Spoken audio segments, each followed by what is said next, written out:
नमस्कार, आप सभी का एक बार फिर से स्वागत है मनी 9 की खास वीडियो आई ओपनर में। और आई ओपनर में पिछले हफ्ते की आपने हमारी वीडियो देखी होगी। पिछले हफ्ते हमने आईपीओ के पूरा रिपोर्ट कार्ड आपके सामने लेकर आए थे, पूरे डेटा के साथ हमने उस पर बातचीत करी थी। और आज भी हम आईपीओ पर ही बातचीत करने वाले हैं। आज भी पूरा रिपोर्ट कार्ड आपके सामने लेकर आएंगे, लेकिन आज हम किस मुद्दे पर बात करने वाले हैं वो बता दें। आईपीओ से जुड़ा जो मुद्दा है वो ये कि जब आईपीओ आते हैं बड़ी बड़ी रकम जुटाई जाती है। चाहे लेंसकार्ट की अगर हम बात करें तो 7,000 करोड़ रुपए के आसपास की रकम जुटाई गई। ग्रो ने 6.5 करोड़ रुपए के आसपास की रकम जुटाई। आपने भी इसमें पैसा लगाया होगा, वो बात अलग है कि आपको अलॉट हुए या फिर नहीं हुए। लेकिन जब आप पैसा लगाते हैं, कोई भी इन्वेस्टर आईपीओ में पैसा लगाता है, तो उस पैसे का कंपनी कहां पर इस्तेमाल कर रही है, क्या आपके पैसे का सही इस्तेमाल हो भी रहा है या फिर नहीं। जो कंपनी की तरफ से बताया गया कि कंपनी इस जगह पर इस फील्ड में पैसा लगाएगी, क्या सच में कंपनी वहां आपका पैसा लगा रही है या नहीं। बस इसी मुद्दे पर आज हम बात करने वाले हैं और पूरे डेटा के साथ संदीप ग्रोवर सर हमारे साथ बैठ चुके हैं और पूरी डिटेल में बातचीत होगी। तो संदीप सर, शुरुआत करते हैं आज की वीडियो की। और सबसे पहले आपसे यही जानेंगे कि जो हमारा आज का टॉपिक है कि कंपनियां रकम कहाँ इस्तेमाल करती हैं, इसके बारे में आप थोड़ा सा डिटेल से बताइए सर। बहुत शुक्रिया, नमस्कार आपको, हमारे सभी दर्शकों को। आज हम आईपीओ मार्केट में स्पेशली जो फंड रेजिंग होती है ना, जो पैसे जुटाए जाते हैं कंपनी की ओर से, उनका इस्तेमाल कैसे होता है, वो हमारा मेन टॉपिक है। तो उससे पहले जरा एक बार ये समझ लीजिए कि किस तरह से फंड रेजिंग हो रही है। जमकर पैसा आ रहा है प्राइमरी मार्केट में, जो आईपीओ के जरिए रकम जुटाई जा रही है। उसमें अगर आप 2024-25 के आंकड़े देखेंगे ना, जो लेटेस्ट नंबर हमारे पास अवेलेबल है पूरे साल का, पिछले साल की तुलना में आप देखेंगे जो कि 10.5 लाख करोड़ का था, उसके मुकाबले 24-25 के आंकड़े बताते हैं कि 14,20,000 करोड़ रुपए की रकम जुटाई गई है। यानी कि 35% से ज्यादा की ग्रोथ हमें बनती हुई दिखी है। और जो पहले 6 महीने बीते हैं इस वित्त वर्ष के, अगर मैं 24-25 की बात कर रहा हूं तो पिछला वित्त वर्ष हो गया। अगर ये FY26 की हम बात करें, जो पहली छमाही बीती है सितंबर तक की, उसमें भी 8,59,000 करोड़ रुपए की रकम ऑलरेडी जुटाई जा चुकी है 14.2 लाख करोड़ के सामने। तो नंबर ऑलरेडी आप देख रहे हैं कि आधे से ज्यादा हो चुका है पहले 6 महीने में, और हाईली लाइकली है कि ये नंबर पिछले साल का जो नंबर है 14.2 लाख करोड़ का, उसको सरपास करता हुआ दिखेगा। अब उसमें आप देखेंगे जो पब्लिक इक्विटी है, स्पेशली अगर आप इक्विटी की बात करें, जिसमें आप आईपीओ को देख लीजिए, एफपीओ को देख लीजिए, राइट्स इशू को देख लीजिए, जो इक्विटी का मेन कंपोनेंट जिसको माना जाता है, तो उस रकम की आप बात करें तो 2.1 लाख करोड़ 2024-25 का नंबर ये बता रहा है। और ये भी 2.5 गुना हुआ है पिछले साल की तुलना में। तो आप इंटेंसिटी समझिए क्यों हम इस फंड रेजिंग के ऊपर बात करना चाह रहे हैं। ये कुछ आंकड़े आप समझिए और आंकड़ों को देखिए, किस रफ्तार से पैसा रेज किया जा रहा है आईपीओ मार्केट में, निवेशकों की ओर से पैसा आता हुआ दिख रहा है। अब जब कोई आईपीओ आता है ना, तो आईपीओ का बेसिकली 3 कैटेगरीज में डिवाइड कर सकते हैं। जब पैसा रेज किया जाता है तो या तो वो पूरा OFS होता है, जिसको कई लोग रेड फ्लैग भी रेज करते हैं, पिछली बार भी हम बात कर रहे थे, जिसमें पूरी रकम जो एग्जिस्टिंग निवेशक होते हैं, जो कैश आउट करते हैं, उनको पहुंचती है। पूरा फ्रेश इशू होता है, पूरी रकम कंपनी के पास जाती है, जिसे ग्रोथ कैपिटल भी माना जाता है, या फिर जो बिजनेस के एक्सपेंशन में इस्तेमाल किया जाएगा, नया प्लांट लगा लिया या फिर कोई वर्किंग कैपिटल में इस्तेमाल कर लिया, डेट पे ऑफ कर दिया, व्हाटएवर। एक होता है कॉम्बिनेशन, OFS और फ्रेश इशू दोनों, यानी कि मौजूदा निवेशक भी बेच रहे हैं और फ्रेश इशू भी कंपनी के पास आ रहा है। ज्यादातर वैसे हम यही देखते हैं। जैसे एग्जांपल हम लेंसकार्ट और ग्रो का भी ले सकते हैं, दोनों में कॉम्बिनेशन देखने को मिला, फ्रेश इशू भी और OFS भी देखने को मिला। अब इसके नंबर्स देखिए आप, OFS और फ्रेश इशू वाले, जिसमें पूरा फ्रेश इशू होता है और जिसमें पूरा OFS वाला पार्ट होता है। तो 2024-25 के आंकड़े ये बताते हैं, हम नहीं कह रहे, सेबी की एक रिपोर्ट आई है जिसमें उन्होंने कहा है कि OFS के जरिए 1,05,625 करोड़ रुपए जुटाए गए हैं। वहीं अगर आप फ्रेश इशू की बात करेंगे तो कंपनियों ने 67,000 करोड़ रुपए रेज किए हैं। यानी कि OFS वाला जो पार्ट है वो बड़ा आपको नजर आएगा, जिसमें जो मौजूदा निवेशक है वो ज्यादा हिस्सेदारी बेचते हैं। लेकिन इसका मतलब ये नहीं है कि फ्रेश इशू वाला पार्ट कम है। तो जो OFS वाला पार्ट होता है वो तो लोगों के पास पैसा पहुंचा, निवेशकों के पास पैसा पहुंचा, तो आप मान के चलिए कि वापस मार्केट में ही आएगा। अब जो बंदा मार्केट का है या फिर जो बड़ा निवेशक है, चाहे वो म्यूचुअल फंड है, चाहे वो कोई PE इन्वेस्टर है या कोई और निवेशक है, वो पैसा तो मार्केट में आएगा, उसकी चिंता नहीं है। अब चिंता इस पैसे की जो फ्रेश इशू के जरिए कंपनियों के पास जा रहा है। उसमें आप देखेंगे तो ये फ्रेश इशू हो गया 67,000 करोड़ का। उसमें बाकी जो मोड होते हैं, QIP हुआ, ये 1,35,000 करोड़ का नंबर है, और प्रेफरेंशियल अलॉटमेंट ये कुछ 84,000 करोड़ रुपए की रकम इस रूट से भी सेबी की रिपोर्ट बता रही है कि कंपनी की ओर से जुटाई गई है। तो कुल मिला के देखा जाए, अगर हम पब्लिक इक्विटी और उसमें ये जो QIP और प्रेफरेंशियल अलॉटमेंट को भी शामिल कर लें, तो ऑलमोस्ट 3 लाख करोड़ रुपए के आसपास की रकम पिछले फाइनेंशियल ईयर में कंपनियों की ओर से रेज की गई है। इसमें अगर आप डेट भी पार्ट कर ले, मिला लें, तो टोटल जो कंप्रिहेंसिव जी। नंबर हमारे सामने आएगा ना, वो करीब 13 लाख करोड़ रुपए के आसपास का आएगा। 13 लाख तो करोड़ रुपए। आप इंटेंसिटी समझिए, किस रफ्तार पर पैसा रेस किया जा रहा है और किस तरह से लिक्विडिटी बिल्कुल। सिस्टम से निकलती हुई दिख रही है। तो ये जो पैसा जा रहा है ना, इस पैसे का जो इस्तेमाल है, मैं आपको पहले क्वांटम बता रहा था, क्यों हमने ये टॉपिक उठाया, उसकी वजह भी समझने की कोशिश जी। कीजिए। कि आप तो सोचेंगे मेरा तो 15,000 लग रहा है, मैंने तो लेंसकार्ट का एक ही लॉट लगाया था, मैंने तो ग्रो का एक ही लॉट लगाया था। कितने ऐसे लोग हैं जो पैसा लगा रहे हैं? बिल्कुल। द इंटेंसिटी, अमाउंट, क्वांटम कितना ज्यादा है जो कि कंपनियों के पास पहुंचता है, वो दिख रहा है। राइट। क्या किसी ने ये सोचा कभी कि ये पैसा कैसे इस्तेमाल हो रहा है? क्या इसके कोई नियम कायदे कानून है? क्या जैसे बोला गया वैसे पैसा इस्तेमाल हो रहा है?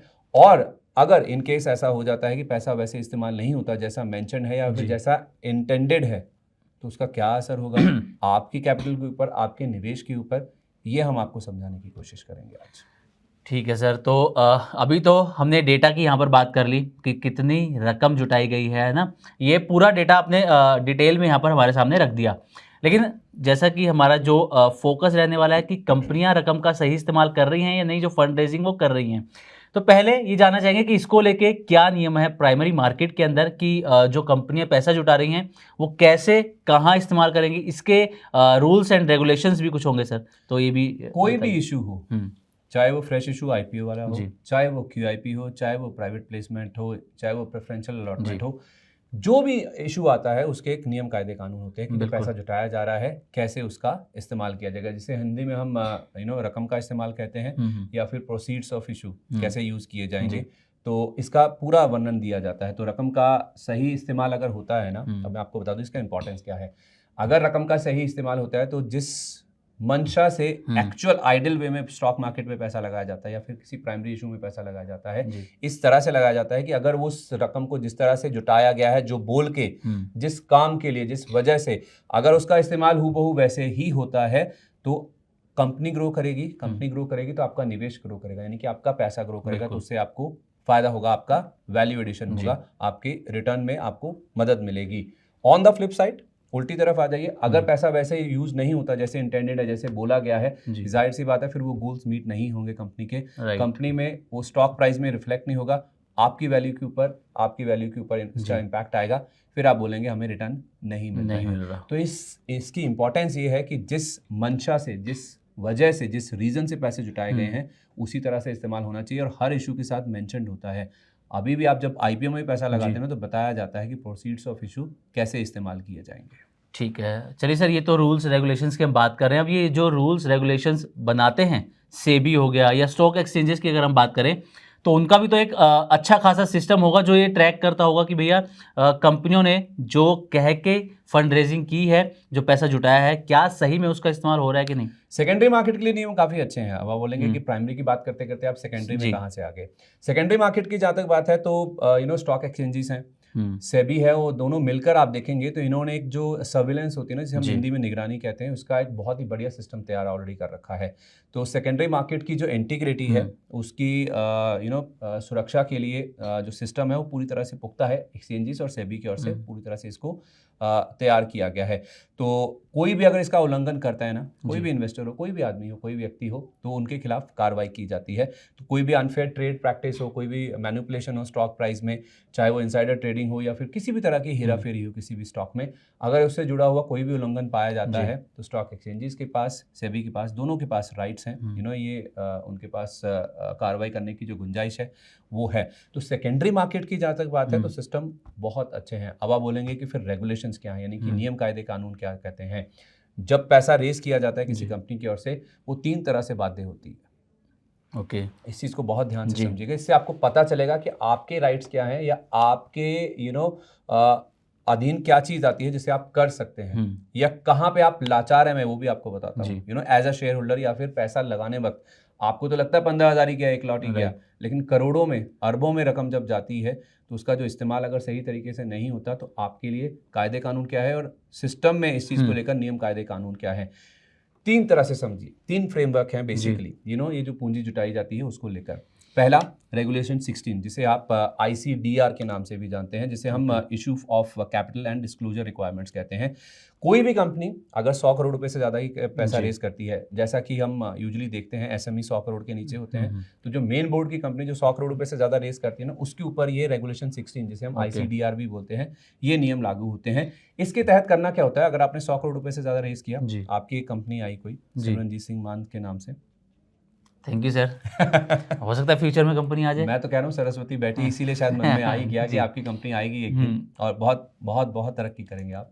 तो मॉनिटरिंग एजेंसी का गठन करना जरूरी होता है ऐसी कंपनी के लिए जो 100 करोड़ रुपए से ज्यादा रेस करते हैं। बहुत ध्यान से सुनिए इस चीज को, आपके राइट्स भी हैं इसके अंदर, आप एज अ शेयर होल्डर को कि आपका पैसा लगा हुआ है। आप समझते नहीं है कि आप जब किसी कंपनी में पैसा लगाते हैं तो आप उस कंपनी के बिजनेस पार्टनर हैं, जो आपके अंदर कभी फीलिंग आती नहीं। आपको सिर्फ ये मतलब होता है 100 का लिया 120 पे बेचना, मेरा 20% रिटर्न बनना चाहिए। खैर, मॉनिटरिंग एजेंसी उसको गठन करना बहुत जरूरी होता है। और ये जो मॉनिटरिंग एजेंसी होती है ना, जब तक 95% ऑफ द फंड्स जो पूंजी है वो इस्तेमाल नहीं हो जाती, तब तक ये कंपनी, ये जो मॉनिटरिंग एजेंसी है, वो तिमाही आधार पर अपनी रिपोर्ट सौंपती रहती है। यानी कि 100 करोड़ रुपए आपने रेस किए, जब तक 95 करोड़ रुपीस आपके इन्वेस्ट नहीं हो जाते या फिर प्रोसीड्स यूज नहीं हो जाते, तब तक ये तिमाही आधार पर अपनी रिपोर्ट सौंपती रहती है। ये बात हो गई 100 करोड़ रुपए से ज्यादा रेस करने वाली कंपनियों की। अब आइए इसको डबल कर दीजिए। रेगुलेशन 16 की मैंने बात की थी, रेगुलेशन 32। तो कंपनियां स्टॉक एक्सचेंजों को रकम के इस्तेमाल का एक स्टेटमेंट देती है।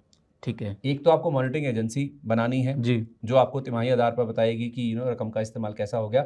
दूसरा स्टॉक एक्सचेंजेस, क्योंकि लिस्टेड कंपनियां हैं जो पैसा रेस करने बाद में लिस्ट होती हैं, तो इनको स्टॉक एक्सचेंजेस को जाके बताना होता है स्टेटमेंट के जरिए कि रकम का इस्तेमाल कैसा हुआ, ये भी तिमाही आधार पर बताया जाता है।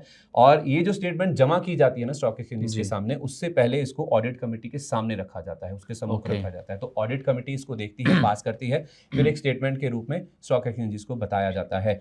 तीसरा है सेबी और IRDA जो कि इंश्योरेंस रेगुलेटर है, मिलकर अगर आप देखेंगे तो ये जो QIPs होते हैं या फिर जो प्राइवेट प्लेसमेंट्स होते हैं, इसमें बड़े बड़े निवेशक होते हैं। ज़्यादातर एंकर बुक्स आप देखते हैं जो IPOs की बनती है, तो रेगुलेटरी संस्थागत निवेशक जो होते हैं ना, उनको एक स्टीवर्डशिप पॉलिसी सेटअप करनी होती है।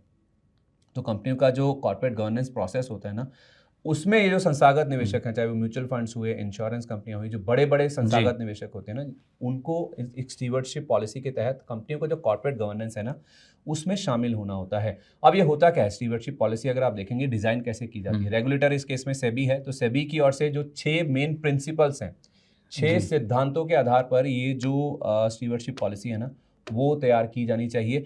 और सेबी ही तय करता है प्रिंसिपल जिसके बेसिस पर ये पॉलिसी बनेगी। और फिर इसी पॉलिसी के तहत जो संस्थागत निवेशक होते हैं वो किसी कंपनी के कॉर्पोरेट गवर्नेंस का हिस्सा बनते हैं, यानी कि उस कंपनी में क्या चल रहा है। संस्थागत निवेशक जो कि बड़ा पैसा लगाते हैं, बड़ी सूझबूझ वाले, बड़ी समझ वाले होते हैं, इनको ये मौका मिलता है कि ये कंपनियों से डायरेक्ट टच में रहते हैं। तो आप ये समझिए, जब आपने पैसा लगाया तो 3 तरह से उसकी मॉनिटरिंग चलती है। ऐसा नहीं है कि नहीं होती। सेकेंडरी मार्केट को लेकर सिस्टम बहुत होता है, प्राइमरी मार्केट को लेकर भी देखा जाए तो ये 3 तरीके हैं जिस तरह से मॉनिटरिंग चलती है। तो सर ये जिक्र हो गया प्राइमरी मार्केट के अंदर जो फ्रेमवर्क आपने बताया, रेगुलेशन 16, रेगुलेशन 32 और सेबी प्लस IRDA जिस तरीके से यहाँ पर काम करती हैं। लेकिन प्राइमरी मार्केट की हम क्योंकि बात कर रहे हैं, तो क्या आपको लगता है कि जो रेगुलेटरी फ्रेमवर्क है वो इतना मजबूत है कि वो इन सभी चीज़ों को ट्रैक कर पाता है? इज इट इनफ जी, क्या इससे और बेटर भी हो सकता है या फिर ठीक ठाक चल रहा है? हाँ बिल्कुल, और बहुत कुछ हो सकता है। देखिए ये जो फ्रेमवर्क है ना, इतना अच्छा नहीं है, इतना मजबूत नहीं है, इसको और मजबूत करने की जरूरत है। मैंने 3 नियम आपको बताए जो कि फॉलो किए जाते हैं। उसके अलावा देखिए अब इसकी शॉर्टकमिंग्स क्या है या फिर इसकी आप ये कहिए कि कमजोरियां क्या है या फिर खामियां क्या है। तो खामियों की बात करें, मैंने जितनी भी बातें आपको बोली उसमें आपने एक वर्ड रेपिटेटिवली सुना होगा जी, तिमाही आधार पर। तिमाही आधार पर बिल्कुल, नंबर्स आते हैं क्वार्टरली। तो आपको कोई भी अपडेट मिलेगा साल में 4 बार मिलेगा और आपको तिमाही आधार पर मिलेगा। यानी कि आपकी लिमिटेशन ये होगी कि आपको तिमाही आधार के अलावा कोई जरिया नहीं है कि आपको कोई अपडेट मिलेगा। चाहे वो स्टेटमेंट हो गई, चाहे वो जो मॉनिटरिंग एजेंसी बनाई गई है वो भी तिमाही आधार पर काम करेगी, ये भी ऐसे ही काम करेंगे। और आपको एक्सचेंजेस को भी जो भी अपडेट दिया जाएगा वो तिमाही आधार पर ही मिलेगा।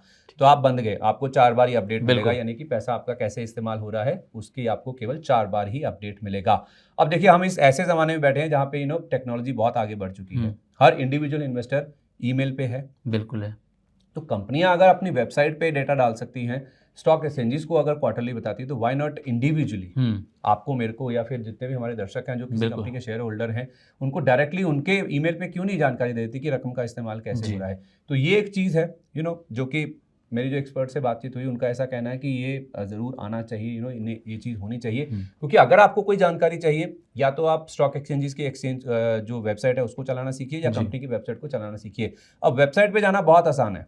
ओके, किसी कंपनी की या किसी स्टॉक एक्सचेंज की या किसी रेगुलेटर की वेबसाइट से कोई डेटा निकालना वो बहुत मुश्किल होता है। राइट, कि आपको वो पर्टिकुलर डेटा कहाँ पे मिलेगा। जी, इन्फॉर्मेशन अवेलेबल है, लेकिन आपको पता तो होना चाहिए कैसे निकलेगा। बिल्कुल। सारा डेटा मार्केट से रिलेटेड भी जो आज शाम को क्लोजिंग हो गई वो एनएसई की वेबसाइट पे सब मिलता है, लेकिन हर किसी को निकालना नहीं आता है। या तो आप किसी एक्सपर्ट की मदद लीजिए या फिर आप उसको सीखिए। तो मैं ये कह रहा हूँ, जो मेरी बातचीत हुई एक्सपर्ट से, वो ये कह रहे हैं कि ईमेल अवेलेबल है, आप स्टॉक एक्सचेंजेस को बता रहे हैं अपनी वेबसाइट पे डालें, ईमेल पे डाल दीजिए ना अपने शेयरधारकों को कि ये भैया ये चीज़ें हैं, इस तरह से आप काम कर रहे हैं, हम ऐसा पैसा है, इसको हम ऐसे इस्तेमाल कर चुके हैं। तो रकम में कोई भी जो इंटेंडेड यूज ऑफ प्रोसीड्स होता है उसमें अगर कोई डिविएशन होता है ना, तो उस डिविएशन को पकड़ने का, उसको रोकने का फिलहाल देखा जाए तो सिस्टम में कोई तरीका नहीं है। ओके, इन चीज़ों से अगर आपको लगे तो मुझे बताइएगा। मैंने तो यही समझा, पढ़ा, सीखा है या पूछा लोगों से जो बातचीत हुई है, कोई तरीका नहीं है। ये एजेंसियां हैं, मॉनिटरिंग होती है, सब कुछ होता है, लेकिन अगर कोई डिविएशन होता है, जैसा हमने देखा भी है, बहुत कुछ होता है। अभी मामला चल भी रहा है रिलायंस ADAG वाला, बिल्कुल ईडी की कार्रवाई चल रही है। 17,000 करोड़ रुपए के जो लोन है उसका डाइवर्जन हुआ है। तो होने के बाद आप एसेट्स फ्रीज कर रहे हैं, लेकिन रोक तो नहीं पाए ना, बिल्कुल पता तो नहीं चल पाया ना। तो यही मैं कह रहा हूँ कि जो फ्रेमवर्क है ना, उसके हिसाब से देखा जाए तो रकम के इस्तेमाल में अगर कोई डिविएशन होता है या फिर उसके इंडिकेशंस भी आपको नहीं पता चल पाते हैं, बिल्कुल, तो ये एक शॉर्टकमिंग है जिसको आपको जरूर ध्यान रखना चाहिए। ओके, तो मतलब अभी भी जो रेगुलेटरी फ्रेमवर्क है इसको कहीं ना कहीं और मजबूती की जरूरत है, बिल्कुल पुख्ता करने की यहाँ पर जरूरत है। चलिए सर, अब मॉनिटरिंग की बात कर लेते हैं। फंड मॉनिटरिंग प्राइमरी मार्केट में कैसे की जाए सर, ताकि चीजें अच्छी हो सके, बिल्कुल। फिर तरीका क्या है, व्हाट्स द वे आउट। अब देखिए, मॉनिटरिंग एजेंसी की जो रिपोर्ट है ना, जैसे मैंने आपको कहा था, ये ऑडिट कमेटी के सामने पेश होती है। तो इसकी बजाय अगर इसको स्टेक होल्डर्स कमेटी के सामने रखा जाए ना, तो शायद इसका बेटर इस्तेमाल हो सकता है। यानी कि जिस तरह से अब आप ये सोचिए ना कि अगर कोई रिपोर्ट आ रही है, मान लीजिए आपकी कोई हेल्थ रिपोर्ट है, वो किसी और के हाथ में देंगे तो क्या वो उसको उतनी संवेदनशीलता से देख पाएगा जितना आप देखेंगे? बिल्कुल भी नहीं। मेरी रिपोर्ट है तो मैं उसको ज्यादा ध्यान से देखूंगा, क्योंकि वो मेरे हेल्थ से जुड़ी, मेरा इंटरेस्ट है ज्यादा, वो तो मैं ही समझ पाऊंगा ना, राइट। तो रादर देन किसी ऑडिट कमेटी के सामने उसको रखा जाए, ये जो मॉनिटरिंग एजेंसी की रिपोर्ट है उसको आप स्टेक होल्डर्स के सामने रखिए। तो जिस इंटेंशन के साथ उसका इस्तेमाल होना चाहिए, कोई शॉर्ट कमिंग या उसमें कोई गड़बड़ी या फिर डिविएशन हो रहा है, शायद उसको बेटर तरीके से पकड़ा जा सकता है। उससे होगा क्या, दूसरी चीज ये भी होगी कि जो स्टेक होल्डर्स कमेटी है ना, कोई अगर डिविएशन हो रहा है, कोई बदलाव हो रहा है, इंटेंडेड जो यूज है प्रोसीड्स का, उसको फ्लैग ऑफ करेगी ये जो इंस्टीट्यूशनल इन्वेस्टर्स होते हैं उनके सामने। जो मैंने स्टीवर्डशिप पॉलिसी की बात की थी ना, उनके सामने वो रखे, क्योंकि उनके पास ज्यादा टीथ होते हैं, मतलब ज्यादा एक्शन कार्रवाई करने का एक मौका होता है, उनकी पहुंच भी ज्यादा होती है। तो उस लिहाज से ये जो स्टेक होल्डर्स कमेटी है, अगर इनको कोई डिविएशन दिखता है तो ये इस चीज को जो इंस्टीट्यूशनल इन्वेस्टर्स होते हैं उनको फ्लैग ऑफ कर सकते हैं। यानी कि अगर कोई डिविएशन दिखता भी है, कोई बड़ा चीज हो जाए, उससे पहले उस चीज को रोकथाम करने के लिए कम से कम कुछ तो तरीका शुरू हो जाएगा। जी, ठीक है सर। तो ये हमारी बातचीत होगी कि फंड मॉनिटरिंग कैसे की जाए, फ्रेमवर्क कैसा है यहाँ पर, जो सबसे यहाँ पर मेन चीज़ है जो हमारे लिए देखना ज़रूरी है प्राइमरी मार्केट के अंदर, ये भी हमने बात कर ली। डिटेल में हमने ओवरऑल बात कर ली। अच्छा, एक और चीज़ मैं ऐड कर देता हूँ। स्टॉक एक्सचेंजेस के पास ना एक रेगुलेटरी ओवरसाइट कमेटी होती है। ओके, ये जो है ना उसको पूरा ओवरऑल जो ये पूरा मामला है ना, उसकी एक जिम्मेदारी देनी चाहिए। मेरी जो एक्सपर्ट से बातचीत हुई उनका ये भी कहना था।